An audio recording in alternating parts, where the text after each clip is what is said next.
ಜನಶ್ರೀ ನ್ಯೂಸ್ಗೆ ಸ್ವಾಗತ. ನಾನು ನಿತಿನ್ ಮಂಜುನಾಥ್.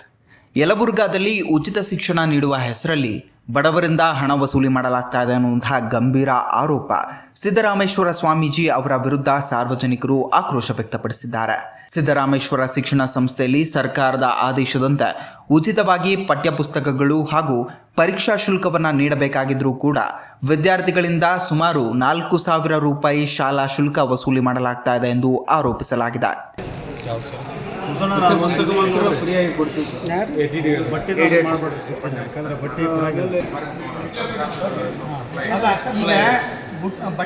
ಬಟ್ಟೆ ಬಿಟ್ಟು ಈಗ ಉಳಿದು ಫೀಸ್ ತಗೋರಿ. ಆಮೇಲೆ ಏನಂದ್ರೆ ಮಹಿಳೆಯರಿಗೆ ಫ್ರೀ ಅಂತ ಹೇಳ್ತೀವಿ ನಾವು ಪೂರ್ತಿ. ಈಗ 3ನೇ ಕ್ಲಾಸ್ ಹುಡುಗಿಗೆ 4,500 ತಗೊಂಡು 1ನೇ ಕ್ಲಾಸ್ಲಿಂದ 5ನೇ ಕ್ಲಾಸ್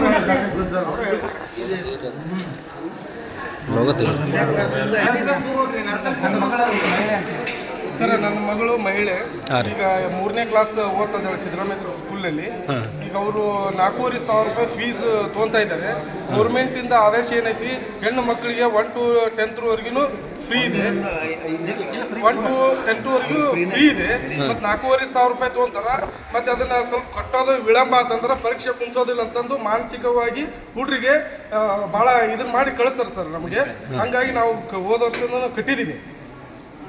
ಈಗ 2ನೇ ಕ್ಲಾಸ್ವರೆಗೂ ನಾನು ಕಟ್ಟಿದ್ದೀನಿ. ಈ ಸಲ ಇನ್ನೂ ಕಟ್ಟಿರಲಿಲ್ಲ ಸರ್. ಹಾಲ್ ಟಿಕೆಟನ್ನು ಕುಂಚ ಕೊಡೋದಿಲ್ಲ, ಇದಕ್ಕೂ ಪರೀಕ್ಷೆಗೂ ಕುಂಚ್ಕೊಳ್ಳೋದಿಲ್ಲ. ಇದು 12 aided sir, aided school sir, aided. ಹೌದು ಸರ್. ಓಕೆ. ಈ ಹಿನ್ನೆಲೆಯಲ್ಲಿ ಶಾಲೆಯ ಮಾನ್ಯತೆ ಅಮಾನತು ಮಾಡಬೇಕು ಹಾಗೂ ಸಂಬಂಧಪಟ್ಟ ಶಿಕ್ಷಣ ಇಲಾಖೆಯ ಅಧಿಕಾರಿಗಳು ತಕ್ಷಣ ಕ್ರಮ ಕೈಗೊಳ್ಳಬೇಕು ಎಂದು ಸಾರ್ವಜನಿಕರು ಒತ್ತಾಯಿಸಿದ್ದಾರೆ. ಇಲ್ಲವಾದಲ್ಲಿ ಉಗ್ರ ಹೋರಾಟ ಕೈಗೊಳ್ಳುವುದಾಗಿ ಎಚ್ಚರಿಕೆ ನೀಡಿದ್ದಾರೆ. ಸರ್, ಏನು ಸಮಸ್ಯೆ ಸರ್? ಈಗ aided primary and high school Siddarameshwara ಅಂತೇಳಿ ಇದೆ ಸರ್. ಆ ಶಾಲೆಯೊಳಗೆ ಹೆಚ್ಚುವರಿ ಶುಲ್ಕನ ತೊಗೊಳ್ತಾ ಇದ್ದಾರೆ ಅಂತ ನಮಗೆ ಇವ್ರು ಕಂಪ್ಲೇಂಟ್ ಕೊಟ್ಟಿದ್ರು ಸರ್. ಮೊದಲು ದಾಖಲೆಗಳನ್ನು ಅವ್ರು ಕೊಟ್ಟಿದ್ದಿಲ್ಲ ಸರ್. ಬಟ್ ಈಗ ಎಲ್ಲ ಪಾಲಕರು ಬಂದು ನಮಗೆ ದಾಖಲೆ ಕೊಟ್ಟಾರೆ ಸರ್. ಆ ಬಗ್ಗೆ ನಾವು ಮುಂದಿನ ತನಿಖೆ ಮಾಡ್ತೀವಿ ಸರ್. ಅವೆಲ್ಲ ರೆಸಿಪ್ಟ್ ಅದಾವನ್ ಸರ್? ಹೆಚ್ಚಿಗೆ ಎಷ್ಟು ತೊಗೊಂಡಾರ, ಎಷ್ಟಿಲ್ಲ? 4,500 ಏನೋ ಕೊಟ್ಟರೆ ರೆಸಿಪ್ಟ್ ಎಲ್ಲಿದೆ ಸರ್? ಕೊಡ್ತೀರಾ ಸರ್? ಈಗ ನಾವು ಜೆರಾಕ್ಸ್ ತೊಗೊಂಡಿವಿ ಸರ್ ಒಂದು ಸರ್. ಆ ರಿಸಿಪ್ಟ್ ಇಲ್ಲ ನೋಡ್ರಿ, ಒಂದು ವಿತೌಟ್ ಕೈಯಲ್ಲಿ ಹ್ಯಾಂಡ್ ಬರ್ಕೊಟ್ಟಿದೆ.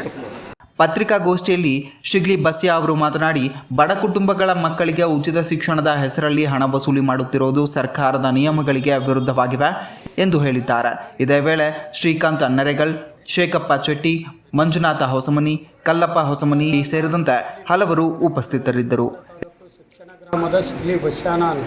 ಇವತ್ತು ಈ ಹಿಂದೆ ಶಿವರಾತ್ರಿ ದಿವಸ ಜಾಗರಣೆಗೆ ಅಂತ ಬಂದಾಗ ಈ ಒಂದು ಯಲಬುರ್ಗ ಜಿಲ್ಲೆ ತಾಲೂಕಿನಲ್ಲಿ ನಾನು ಪ್ರತಿ ವರ್ಷ ಜಾಗರಣೆಗೋಸ್ಕರ ಬರ್ತಾ ಇದ್ದೆ.